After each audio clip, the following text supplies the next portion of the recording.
successful people learn how to get comfortable being uncomfortable, right? So anything that is new that you've never done before is uncomfortable. So what is it that holds them back? What holds them back is being uncomfortable doing anything new, right? So how do you overcome that? Well, one way to overcome doing something new that you've never done before is do it with somebody that's already done it, right? You know, entrepreneurs, successful entrepreneurs are not people that live on an island and go about being an entrepreneur by themselves. They surround themselves with like-minded people to help get them to their destination, right? If you're a real estate investor and are wondering how to raise and leverage private money to make more profit on every deal, then you're in the right place. On Raising Private Money, we'll speak with new and seasoned investors to dissect their deals and extract the best tips and strategies to help you get the money, because the money comes first. Now here's your host, Jay Conner. You know, I had never put two and two together until you just summarized my story. And I've shared my story more than 800 times, but nobody has ever connected the pieces of it's the curious mind that can lead you from a problem to an opportunity. It's the curious mind that can lead you from a problem to an opportunity. Welcome back, everybody, to another week of the Journey to Legacy podcast. Today, I have for you Mr. Jay Conner, known as the Private Money Authority. Why is he known as that? Because Jay focuses on helping others to raise private money to invest in real estate. What is private money? We dive so deep into it in this episode. Not just that, we dive into faith, entrepreneurship, the role of curiosity in success. And he actually teaches you how to not go to banks and get loans or mortgages for real estate investment, but to actually go to private individuals to raise as much as $1 million in a single session is exactly what Jay did. And it's how he thrived during the 2008 financial crisis while others suffered. Jay is an amazing guest. He leaves it all on the table. And end of day, he does so because he is faith-driven and believes in giving first, helping others first, because he knows it'll all come back around to him end of day as well. I hope you enjoyed this episode with Mr. Jay Conner, the Private Money Authority. Well, so I'm curious right from the get-go. You said you could tell that I have a curious mind. What role do you think curiosity plays in entrepreneurship? Oh, wow. Curiosity plays a huge part in entrepreneurship. For one thing, successful entrepreneurs, at least my own experience, we have a unsatiable appetite for learning, because learning is, there's always new things to learn. Yeah. I can't remember who gets the credit for this quote. It's not me. But someone once said, your future and your destiny is predicated on who you will meet and the books you read. And successful entrepreneurs, from my own experience, are very curious. They always want to learn new things. They want to meet new people, and curiosity plays into another realm of the successful, because when I'm curious about you and I'm meeting someone new, that means my focus is on you and my focus is not on myself. So often when we meet new people, a lot of times we're thinking about what are we going to say next, or what is it the message that I want to bring about. And of course, Dale Carnegie, wrote the book, How to Win Friends and Influence People. And it's all about them and it's not about us, because when we show an interest in the other person, then if they're interested, we can talk about ourselves at that time. So curiosity really, really is just a wonderful attribute to have when it comes to just networking and learning new people. Absolutely. Curiosity when it comes to networking, meeting new people, learning about them.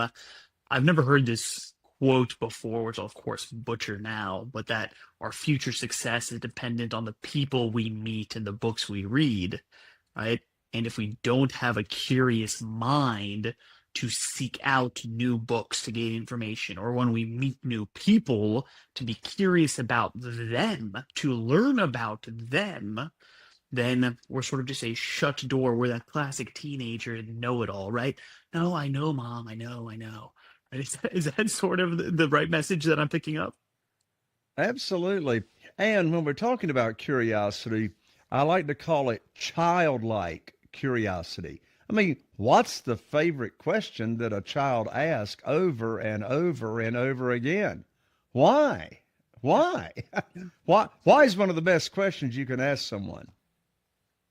Why is one of the best questions you can ask someone. Have you ever heard that the question of why can have a negative connotation and be a little disruptive to people? It depends on how you ask it. It's not what you say, it's how you say it. So, I can look at you, Wayne, and you say something. I could say, well, why in the world would you say that? Or why in the world would you think that? Or you could ask that same question a totally different way by saying, well, Wayne, you've really got my curiosity up. Why is that?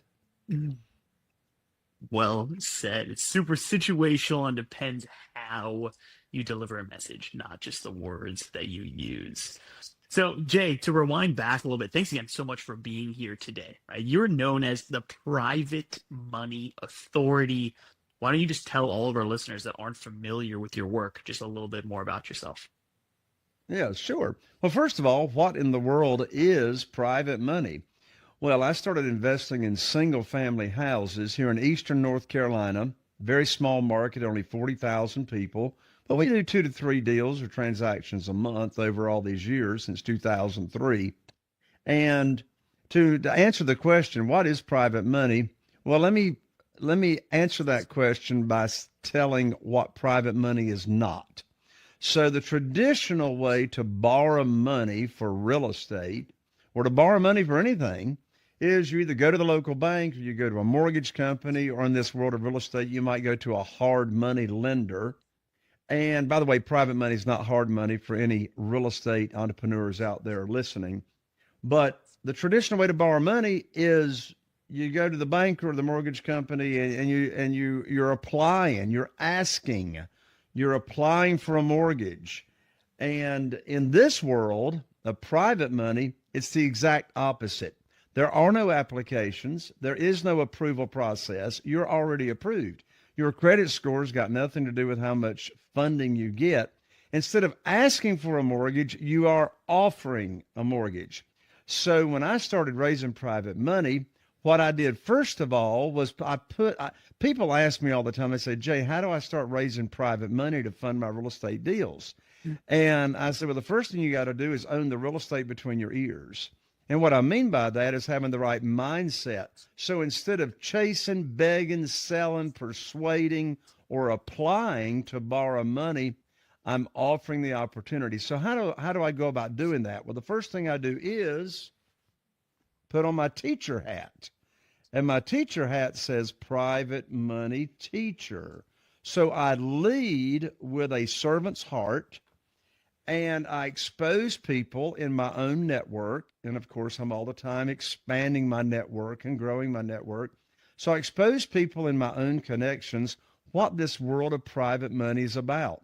So a private lender is an ordinary person, just like you or me, that loans money to a real estate investor for their real estate deals, either from their investment capital, just liquid capital, maybe they got money in a CD at a bank, etc., and or their retirement funds. So an individual can take current retirement funds, move it to a self-directed IRA company that's approved by the IRS, and they can then loan or invest that money in real estate. And the returns they get are either tax deferred or tax free, depending on the type of retirement account they've got. So I have 47 private lenders right now, individuals, ordinary people, retired school teachers, retired law enforcement officers, ordinary people. I got 47 people that are funding my real estate deals, loaning me money. I give them a mortgage or a deed of trust to secure their money and protect them and look after them. Here's what's interesting, Wayne. Not one of my 47 private lenders ever heard of private money or private lending until I put on my teacher hat and I exposed them to this opportunity as to how they could earn high rates of return safely and securely. Now, I didn't start out using private money. From 2003 to 2009, January of 2009, the only thing I knew to do to get funding for my real estate deals was go to the local bank or the mortgage company and get on my hands and knees and say, please fund my deal, right? They made the rules. You know, the traditional thinking is when you borrow money, he or she who has the money makes the rules. That's not true. That's an old belief. That's an old belief. So in this world, instead of asking or applying, we're teaching and we're offering the opportunity. Not one of my 47 private lenders ever heard of private money, private lending, or self-directed IRAs until I put on my teacher hat and exposed them to it. And so as a result, since 2009, I've never asked anybody for money. I've never pitched a deal.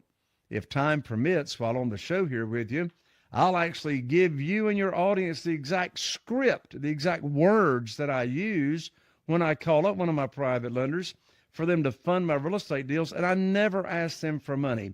So it's all about serving, having a servant's heart, leading with being a teacher.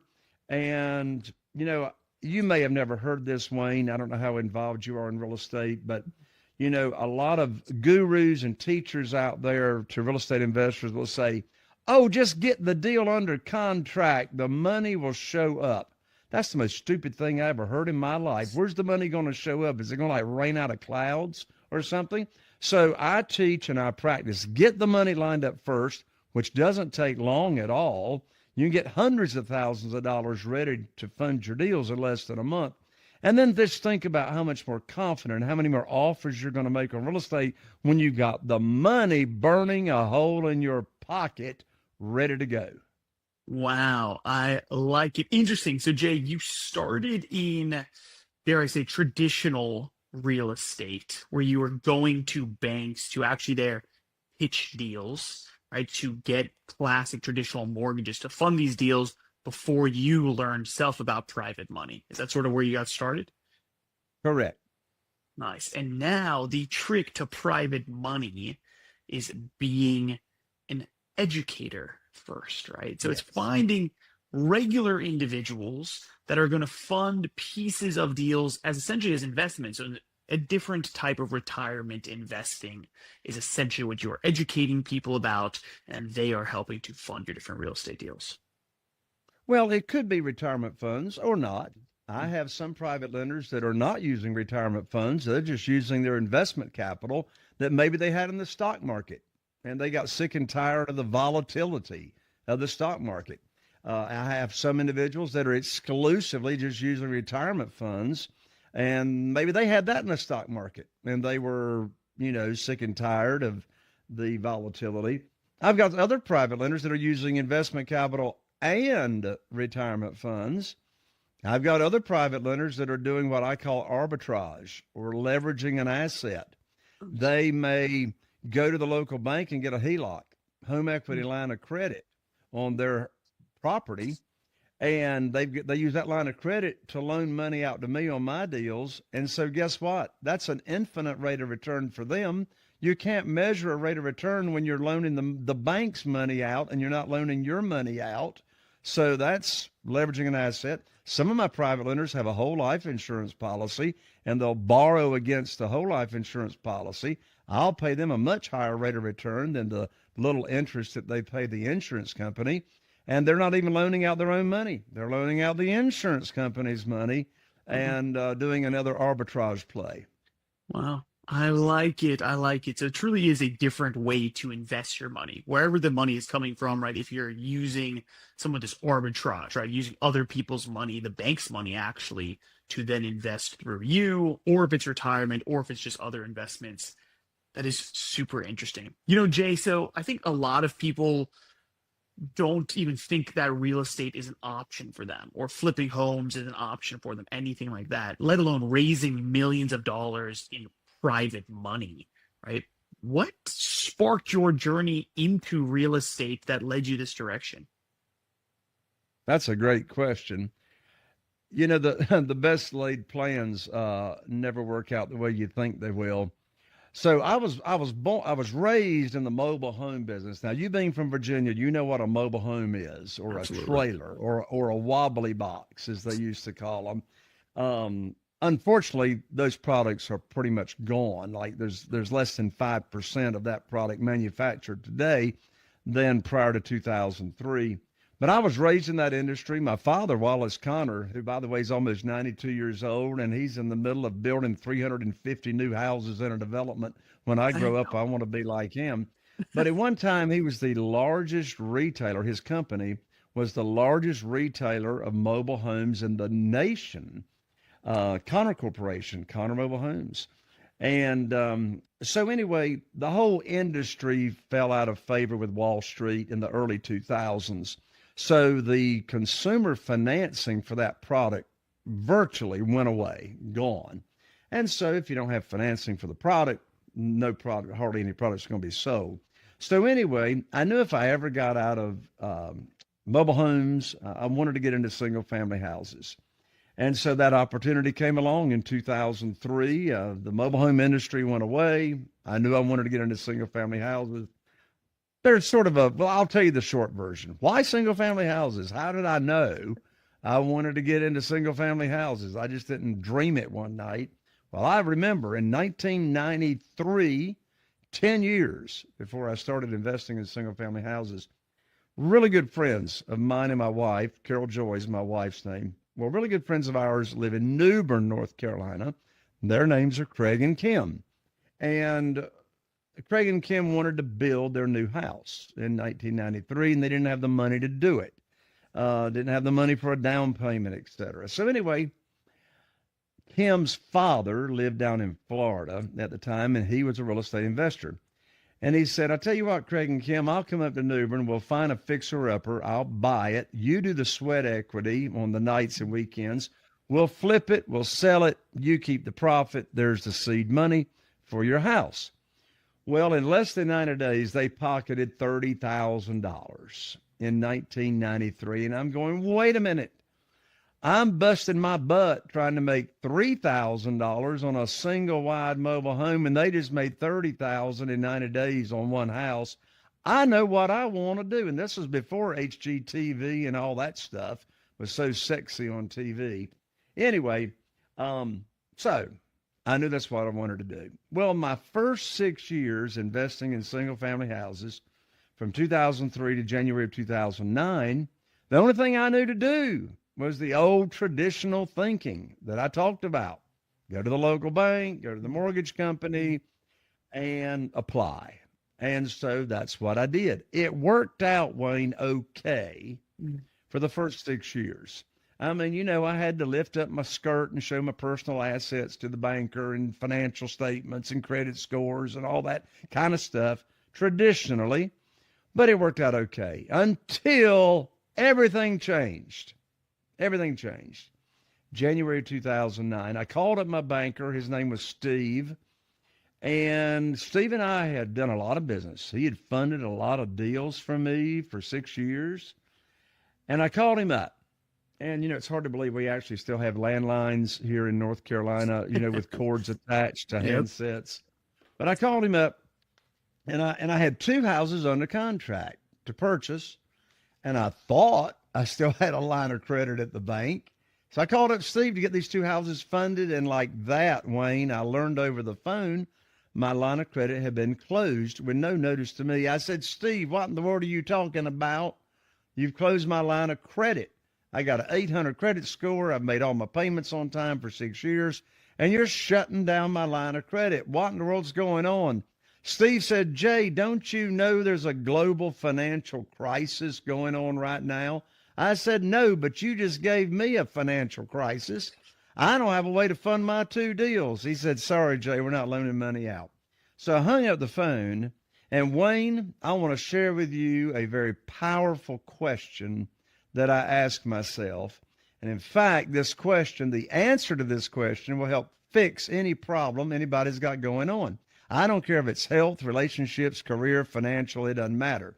And by the way, these people running around saying, oh, every problem's an opportunity. I want to throw up. I didn't have an opportunity. I had a problem. Now, that problem became an opportunity over years. You and I wouldn't be here today having a little chat unless I'd had that problem. So I hung up the phone. Here's the question I asked myself that changed the total trajectory of my career. I asked myself, I said, Jay, who do you know? It's not how, it's who. Who do you know that can help fix your problem? Immediately, when I asked myself that question, I thought of Jeff Blankenship.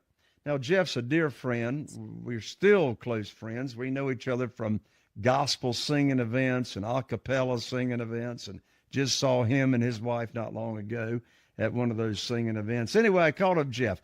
Now, Jeff was investing in single-family houses in Greensboro, North Carolina in 2009. So I called him up. I told Jeff what had happened. I told him my problem, asking him how he could fix my problem. And Jeff said, well, Jay, interesting story you just shared with me. Welcome to the club. I said, well, I'm not sure I want to be a member of that club, but what club are you talking about? He said, that's the club of having the bank shut down your line of credit. He said, my bank shut me down last week. I said, well, Jeff, how are you going to fund your deals? He said, well, have you ever heard of private money? I said, no. He said, have you ever heard of self-directed IRAs and how people can use retirement funds and to loan money out to us real estate investors, and the money or the interest we pay them is either tax deferred or tax free? I said, Jeff, I don't have a clue what in the world you're talking about. I said, what's private money? He said, well, there's this gentleman down in Jacksonville, Florida by the name of Ron LeGrand. And I said, who's Ron LeGrand? He said, I don't know what private money is. I don't know who Ron LeGrand is, but I know he says we can get a lot of it really, really fast. I said, okay. So I went to my first real estate investing seminar with Jeff to learn about private money. And oh boy, did I learn about private money. I came back home. I put my program together that I was going to teach people in my own network. And I was able to raise $2,150,000 in new funding in less than 90 days. And I don't say that to brag. I'm just saying this world is easy when you know what to teach and you know what to offer. And so that was new funding that I didn't have available just through my own networks. And it happened so quickly. I raised $969,000 at just one private lender luncheon, where I just invited a few people and fed them lunch and shared my little PowerPoint presentation about what this world of private money is all about. Didn't have any deals connected to it. See, that's the secret sauce right there. The reason it's so easy to get this private money is we separate the conversations of teaching what the world is about, what this opportunity is about, and then having a deal or deals for them to fund. So it was because of getting cut off from the bank that problem actually did become an opportunity. When I was cut off from the bank in January of 2009, Wayne, my business tripled. My business tripled from being cut off. Well, stop and think about it. You might not be old enough to remember. I'm not sure. But here's what was going on. 2009, you had all those foreclosures. You had all those foreclosures going on, right? And the banks weren't loaning money. Now, stop and think about that for a second. You got all these foreclosures blowing up, and the banks aren't loaning money. You got to have the cash.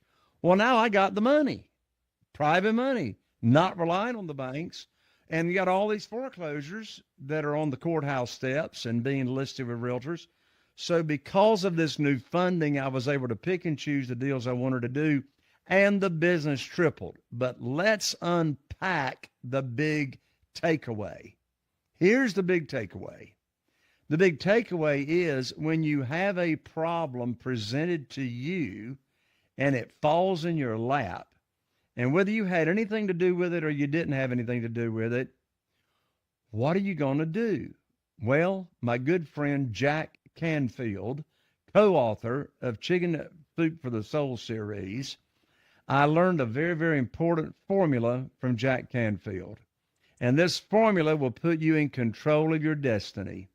And the formula is E plus O equals R. E plus O equals R, which stands for the event, no matter what that is. My event was being cut off from the banks. The event plus your response. E plus R equals O. E plus R equals O. The event plus your response to the event, which you're in total control of.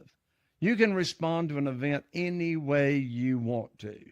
You might not have had anything to do with the event, but you're 100% responsible for your response to the event, and that equals O, the outcome. So whatever outcome or destiny that you're wanting to be experiencing in your life, you get to choose your outcome because you get to choose the response to the event. Unfortunately, most people are walking around and living by a very, very different formula. Most people are walking around living by a formula that's called E equals O. The event equals the outcome. But guess what? The event does not have to equal the outcome when you choose the response. Nice. Jay, I absolutely love this, my friend. Especially this E plus R equals O, right? Whatever the event that occurs, often a problem, right? Plus your response equals the outcome. What's the reasoning that so many people are skipping even the thought that they have the opportunity to respond and change the outcome? Unfortunately, a lot of people live with what's called victim mentality. Victim mentality. And a successful entrepreneur is not going to have victim mentality. Victim mentality is the opposite of victor mentality. So a lot of people go through life letting the tide take them wherever the tide wants to take them. Part of that is a close cousin to also having a mentality of they don't know what they want. You know, if you go back to Think and Grow Rich by Napoleon Hill, brilliant, one of the most brilliant books I've ever read, and I still read it over and over again. One of the first principles of the successful people that he interviewed is a very, very strong desire, but along with that desire, knowing what it is you want, right? If I don't know what I want, I don't even know if I'm ever going to arrive, you know? Yeah. So anyway, that was a long answer to your short question. No, I appreciate that. You know, and this is a great example actually here of, as mentioned, Napoleon Hill, Think and Grow Rich, right? Right in the beginning, showing us that how are we supposed to arrive at a final destination if we don't even know what that destination looks like? If we don't know what we want, how are you going to be able to get it, right? So you have to define that first. Jay, also your story of how, you know, your family started in mobile homes, but then sounds like you were being a servant to your friends to help them make money on flipping a house. That's when you realize that single family homes, you could make a lot more money also in a short period of time, which pushed you this direction to investing traditionally through the banks, to, of course, the housing market crisis, 2008, 2009, you got cut off. And then luckily you had a curious mind. And so you went and you learned about private money and actually getting investments from individuals, which then allowed you to capitalize. In 2009, when all these foreclosures were going on, nobody else could get money from the banks. You had cash money from private money lenders around you, And so you could capitalize. And you said your business, what, tripled 2009? That's right. That's right. And so, yes, it's, and you know, I had never put two and two together until you just summarized my story. And I've shared my story more than 800 times, but nobody has ever connected the pieces of it's the curious mind that can lead you from a problem to an opportunity. It's the curious mind that can lead you from a problem to an opportunity. Now, I'm fortunate to have done over 200 interviews with successful entrepreneurs, and the theme of curiosity consistently repeats itself as to how people became successful. Is curiosity. And Jay, dare I say, you are now another prime example of curiosity. So thank you so much for sharing. No, I'm curious. Okay, so you've mentored hundreds, if not thousands, of people. Right? What do you see as the biggest mindset block that's holding people back from finding success? Fear. Fear. So, and a lot of times they don't even know what they're afraid of, right? But let's unpack that a little bit. So here's a writer downer. Successful people learn how to get comfortable being uncomfortable, right? So anything that is new that you've never done before is uncomfortable. I mean, anything new, whether it's, any kind of activity. I mean, it doesn't even have to be, in the most basic sense, a lot of people fear standing in front of people talking or being a speaker or whatever. They've never done it before. It's something new, right? I mean, putting aside, people are going to think I'm stupid or how I'm going to look and all that kind of stuff, but that's just something new. Well, when I had my very first conversation with a potential private lender, after I'd put my program together and I knew what I was going to offer, I was nervous. I was uncomfortable. I'd never had that conversation before. And I teach to my students and my members of my mastermind group and my platinum coaching and all that kind of stuff. I teach them two different conversations to have with potential private lenders. One is what I call the direct method. The other is what I call the indirect method. My favorite's the indirect method. And the reason I love the indirect method is because, again, I'm not asking for any money. I'm asking for someone to help me. Which has its own story that we probably don't have time to share that. But back to what is it that holds them back? What holds them back is being uncomfortable doing anything new, right? So how do you overcome that? Well, one way to overcome doing something new that you've never done before is do it with somebody that's already done it, right? Successful entrepreneurs are not people that live on an island and go about being an entrepreneur by themselves. They surround themselves with like-minded people to help get them to their destination, right? I mean, some of the best time and money that I've invested over the years, Wayne, are being in mastermind groups, right? Like right now, I'm a member of 3 different mastermind groups. And all those other mastermind members are entrepreneurs.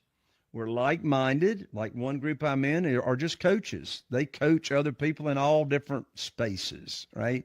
I'm in another group of just primarily real estate investors. And so so there's another answer to your question. What's the main thing that holds people back from moving forward is not surrounding themselves with like-minded people to help them get to where they want to go. The importance of surrounding yourself with like-minded people. So important. And also your original answer that fear is often the number one thing holding people back. But it is fear of the unknown, dare I say. Yes, generally speaking, fear of the unknown. What holds them back? Lack of confidence, Yeah. right? Lack of confidence. So, how do you get confidence? Well, Jack Canfield taught me in his book, The Success Principles, which has 65 success principles in his phenomenal book. One of his success principles is, quote unquote, act as if. Act as if, right? Now, that doesn't mean don't be authentic. That's not saying don't be authentic, but act as if. In other words, if you haven't done something before, then, well, what would a successful real estate investor, what would a successful capital raiser, what would a blank? I mean, you're listening to this show, you fill in the blank. What do you want to do? What do you want to accomplish? Ask yourself, well, what would a successful blank do? Then go do what that successful blank would do. Act as if. This is something that I want everybody to write down, honestly, as a reminder. Most people have heard of fake it till you make it, right? Fake it till you make it only works because you're simply just doing the actual things. You're not faking it, you're just doing the actions. So, Jay, what you just outlined here, right? This act as if, right? What would a successful real estate investor do? Just act as if you're already a successful real estate investor. Do those things, and thus you're going to move forward. And as well, I think a big thing to mention here is we need to have humility to be able to say, you know what, I'm still early on. Let me go surround myself with people that have done this, that have the knowledge, right? Go do it with somebody that's already done it. And thus now you're going to learn, and it's actually going to fast forward you. Do you think that a lot of entrepreneurs are trying to do things by themselves, and that's causing them to fail or take longer to achieve success than it would? No doubt about it. No doubt about it. That's one big mistake I made. Huge mistake. Lost hundreds of thousands of dollars by making that mistake. My very first 6 years in this business of being a real estate investor, I relied on my mobile home experience, right? Well, there's a lot of business principles that carry over, but I didn't know what I was doing. I read some books, right? And I would have saved so much money, and I would have made so much more money, and had a lot less stressful days and sleepless nights if I had started out working with someone that had already done it and surrounding myself with other people that are doing it, such as a mastermind group or, joining a real estate investor association or something like that. So yes, that by not doing what we're talking about will definitely hold people back. Absolutely. Absolutely. So, Jay Connor, the private money authority, what does the future look like for you, Jay? I don't know, and that's what makes me so excited. Nobody has a crystal ball. Now, what's my intention? What's my intention? Now, my intention is to reach as many people as I can who are interested in real estate investing, particularly with single family houses. And I'm not Jesus Christ, but I love setting people free. And how do I set them free? I like setting them free from having to abide by lenders' rules and instead making your own rules. So I'm passionate. That's why I'm giving my book away. People can buy it for $20 on Amazon. But that's the reason I'm giving my book, which is called Where to Get the Money Now. I'm giving that to real estate investors. In my book, it actually has in the book exactly what it is I teach. What do I teach potential private lenders, and exactly what to say so you never have to, beg or chase or persuade and don't have to do any asking. So my future, what's it look like? It looks like making a huge impact on as many people as I can that are in this world of real estate or want to get in this world of real estate investing. Making an impact on as many people as you can in the world of real estate investing. And amazing. Your book, Where to Get the Money Now, right? If you'd like, tell us a little bit just more about it. And then where specifically you said people might be able to get it for free. Yeah. So the book, the title is Where to Get the Money Now. The subtitle sort of tells what it's all about. How and where to get money for your real estate deals without relying on traditional or hard money lenders. And people can pick up the book at www.jayconner.com/book. So I'm an E.R, not an O.R, like most Connors are. So JAYCONNER.com/book. And I'll autograph it. I'll send it 3-day expedited delivery through the post office. Just cover shipping and handling, but the book is free. Don't spend $20 on Amazon. I'm also going to include 2 tickets to my live event, which is called the Private Money Conference. These tickets are worth $3,000, and I'm including those along with the book. Hey, thank you so much. You know, I love that from the get-go of this conversation, you've talked about providing value, leading with a servant's heart, and your story proves that you are where you are today because of that, right? It opened up new opportunities, and you're still, as you're sitting in front of us, just working to help more people make more of an impact. Now, it sounds like that's going to tie into what your legacy will be. But why don't you tell us, what does legacy even mean to you? Well, that's an interesting question, because at the end of the day, most of us who are walking around on planet Earth, nobody's going to remember us after 100 years anyway. So what kind of an impact can you leave behind? Well, I've been so blessed to be a part of transforming so many people's lives. They learn how I do this business. They quit their day jobs that they didn't like anyway. They quit their day jobs in 6 months or 9 months. That being part of that transformation passes on to their children, passes on to their grandchildren.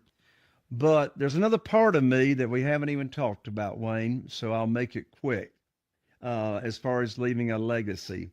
So my wife, Carol Joy, and I, we write music, and we write gospel hymns and spiritual songs.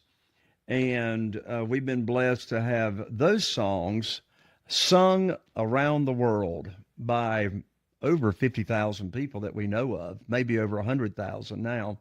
And so music, the most important legacy that I would really like to be leaving behind is the gift of music.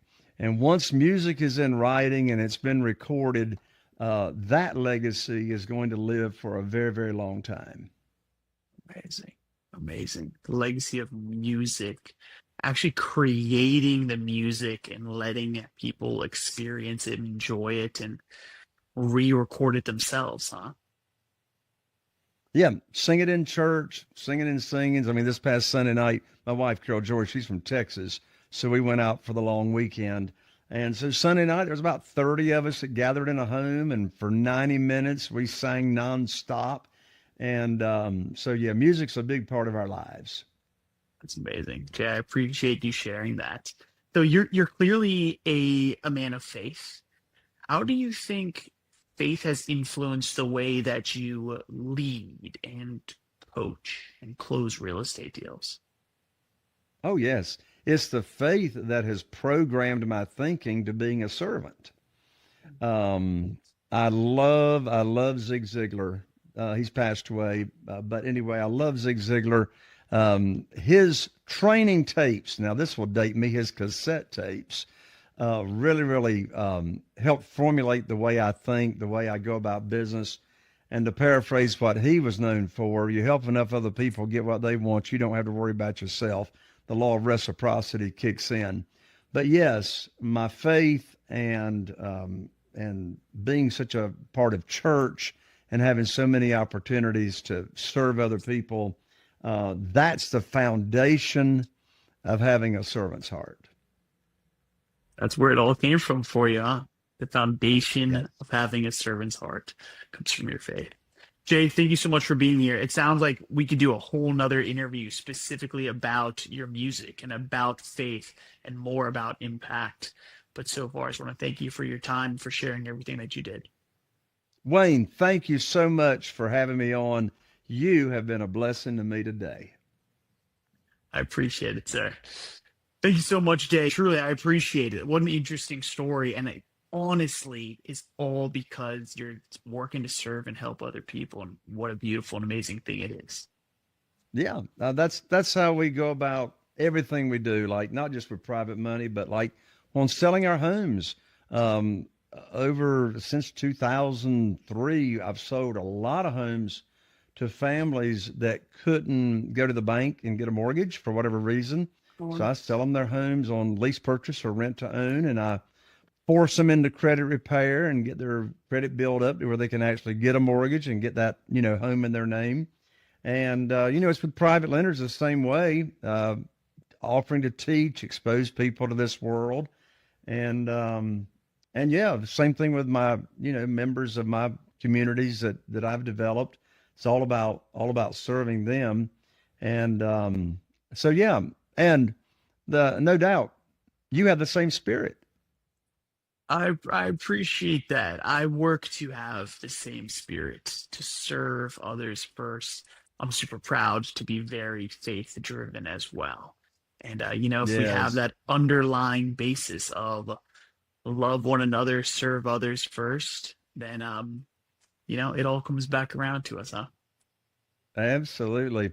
And by the way, I mentioned it, I've been interviewed by over 800 people, but you stand out as really having a great talent for recapping what your guest just said in different words that really drives home those good points instead of just, drilling with a question and a question and a question, but going back and recapping and summarizing those points. You're really good at that. I appreciate it, Jay. I appreciate it. Simple communication technique that I learned, right, is to just try and paraphrase and see, did I understand correctly? Give you a chance to further explain or to simply say, that's right, you got it. Yeah. It's also a very powerful negotiating strategy as well. Are you familiar with Chris Voss? Of course. I've met Chris Voss. Have you? No way. I'm very jealous now. Wow. What did you never split the difference. Never split the difference. Never split the difference. Amazing. I love it. And that's a wrap, everybody. Thank you for tuning in today. What a great journey that Jay has, from losing his bank funding overnight to raising millions, tripling his business, and in the middle of the 2008 recession. Jay Conner is living proof that problems can become your biggest breakthroughs when you lead with service. So here are a few of my takeaways for you to hold on to. 1, curiosity. It's not optional. It's the fuel for reinvention. The most powerful entrepreneurs out there aren't asking for money. They're offering opportunity. They're teaching. And also, I really love that Jack Canfield quote, E+R equals O. An event plus your response to it equals the outcome, right? Don't allow yourself to just have an event equal the outcome. It all matters how you respond to it. To everybody out there, thank you so much for tuning in. Please check the link below. Go check out Jay's book. And as always, do us a huge favor and share this episode so we can keep growing the show and bring you better and better guests, exactly like Mr. Jay Conner. Until next time, you've been listening to Journey to Legacy. I'm Wayne Veldsman. Are you feeling inspired by the knowledge you gained in this episode? Then head over to jconner.com/moneyguide. That's jconner.com/moneyguide. And download your free guide that shares 7 reasons why private money will skyrocket your real estate investing business right now. Again, that's jconner.com/moneyguide to get your free guide.